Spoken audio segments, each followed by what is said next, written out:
नमस्कार, अवाल लॉयर्स में आपका स्वागत है।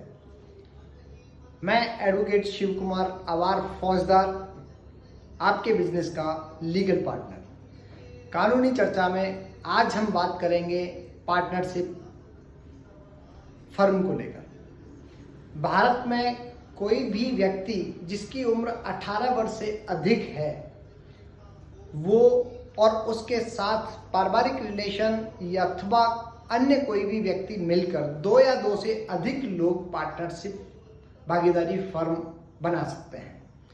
भारत में भारतीय भागीदारी अधिनियम 1932 के अंतर्गत इसका गठन होता है व उसके अंतर्गत भागीदारों की दायित्व, जिम्मेदारी, रजिस्ट्रेशन व उससे जुड़ी विघटन की सभी जानकारी नियमानुसार होती है।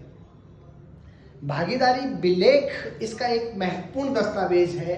कह सकते हैं कि दो भागीदारों या 2 से अधिक भागीदारों के बीच में लिखा गया ड्राफ्टिंग एक महत्वपूर्ण पार्ट होता है। उसका कॉन्स्टिट्यूशन होता है, उसका संविधान होता है, उसका विधान और नियमावली होती है।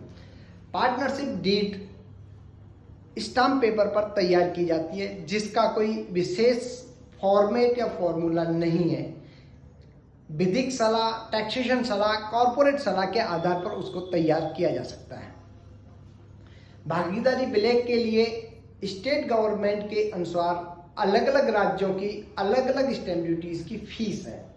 राजस्थान में हम बात करें तो एक भागीदारी विलेख के लिए 2000 रुपये के स्टाम्प पेपर की आवश्यकता होती है, जो कि वर्तमान में 2000 रुपये के साथ 10% surcharge plus 10% surcharge plus 10% surcharge यानी कि 2000 प्लस 30% सरचार्ज के साथ उसकी स्टैंप ड्यूटी पे करके लिया जाता है।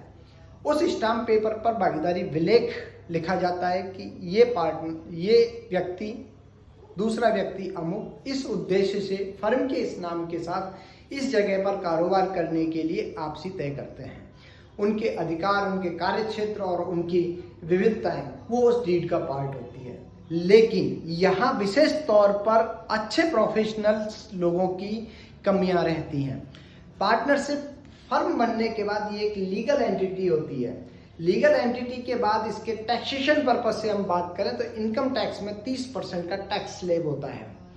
साथ ही यदि प्रोफेशनल की राय के साथ इस डीड को तैयार किया जाता है तो पार्टनर्स अपनी साल भर की मेहनत या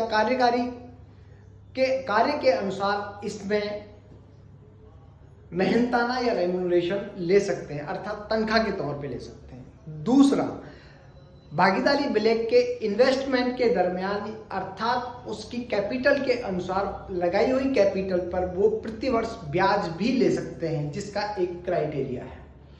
ये इनकम टैक्स एक्ट के प्रोविजंस के तहत होता है। साथ ही जितने भी पार्टनर्स हैं वो एक पार्टनर्स हट सकता है, दूसरा उसमें आ सकता है, या 2 से ज़्यादा लोग हो सकते हैं। इन्वेस्टमेंट के तौर पर या निवेशक के तौर पर हम कई सारे पार्टनर्स को उसमें शामिल कर सकते हैं, उनकी लायबिलिटीज तय कर सकते हैं। साथ ही पार्टनरशिप एक्ट में डीड बनाना अनिवार्य है, लेकिन इसका पंजीकरण करवाना अनिवार्य नहीं है।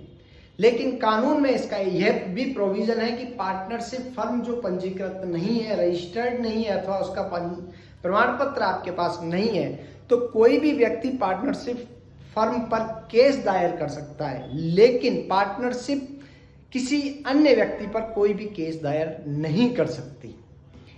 इसलिए रजिस्ट्रेशन करवाना बेहद आवश्यक है।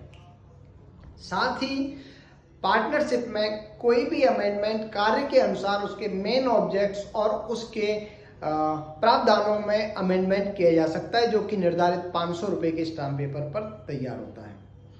साथ ही कोई भी व्यक्ति यदि पार्टनरशिप फर्म में जुड़ता है, रिटायर होता है या उसके विलेख में किसी भी प्रकार की सूचना में संशोधन होता है तो राजस्थान सरकार के गजट पत्र में उसकी सूचना प्रकाशित होना अनिवार्य है और लीगली तौर पर आवश्यक भी है। पार्टनरशिप एक्ट 1932 के अंतर्गत राजस्थान में पहले संपूर्ण राजस्थान का एक स्थान उद्योग विभाग से इसका पंजीकरण किया जाता था। 1988 के बाद इसके अधिकार संबंधित जिला उद्योग केंद्र में जिला उद्योग अधिकारी को दे दिए गए हैं। अभी वर्तमान में प्रत्येक जिले में इसका पंजीकरण किया जाता है। ऑनलाइन सुविधा के अनुसार है। Form A, B, C, D, E ऐसे कई तरीके के फॉर्म्स हैं जिनका समय समय पर काम में लिया जाता है।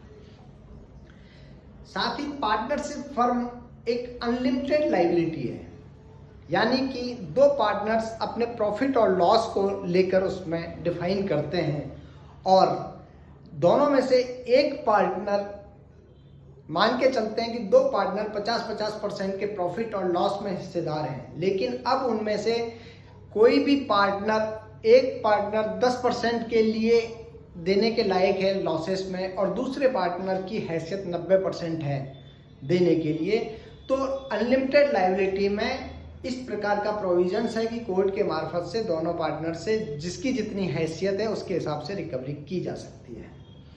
पार्टनरशिप फर्म में सीधा FDI, फॉरेन डायरेक्ट इन्वेस्टमेंट नहीं हो सकता है।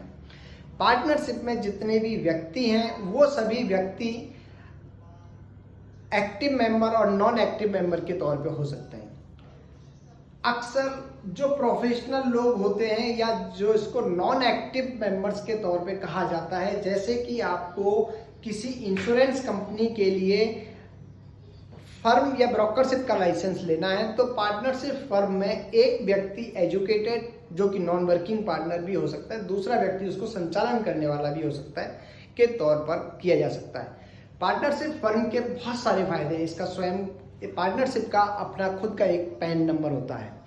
पार्टनरशिप फर्म का नाम काल्पनिक और ग्लोबलाइजेशन के हिसाब से अपने हिसाब से कुछ भी आप रख सकते हैं। जैसे प्रोप्राइटरशिप फर्म में सेम पार्टनरशिप फर्म में भी होता है। पार्टनरशिप फर्म रजिस्टर्ड होने के बाद वो किसी पर भी केस कर सकती है। चेक बाउंसिंग में ऑथराइज्ड पर्सन के मार्फत, अपना रिप्रेजेंटेशन के मार्फत वो किसी के काम के लिए भेजी जा सकती है। एक्सपोर्ट इंपोर्ट वो कर सकती है, यानी कि मैन्युफैक्चरिंग, ट्रेडिंग और सर्विस इंडस्ट्रीज में भारत में सभी वैधानिक व्यवसायों को वो कर सकती है।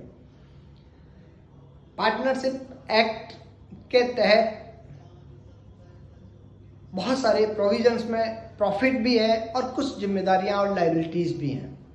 शुरुआती तौर पर अनुभव की कमी या एक बिजनेस के स्टार्टअप के लिए या उसके काम को संभालने के लिए पति पत्नी, भाई भाई, बाप बेटा, माँ बाप, किन्हीं को भी लेकर ये पार्टनरशिप बनाई जा सकती है। पार्टनरशिप फर्म को रिजॉल्व करते टाइम या विघटन करते टाइम भी वापस से एक डीड बनानी होती है, जिसे विघटन डीड कहा जाता है। उसके नाम, उसके काम व उसकी एक्टिविटीज या उसकी एसेट्स को कहां पर कितने कितने लोगों के बीच में बांटा जा रहा है, यह भी एक महत्वपूर्ण है। कानूनी सलाह में आज हम इतना ही बताएंगे। कल कंपनी प्राइवेट लिमिटेड के बारे में बताएंगे। कंपनीज अधिनियम 2013 में क्या प्रोविजंस हैं, डायरेक्टर्स, उनके share holder, stock and others, digital signature, DSE, डिन नंबर, डिस्क्वालीफाइड, इन पे अपन कल बात करेंगे। आप बने रहें आवाज लॉयर्स के साथ कानूनी जानकारी के साथ।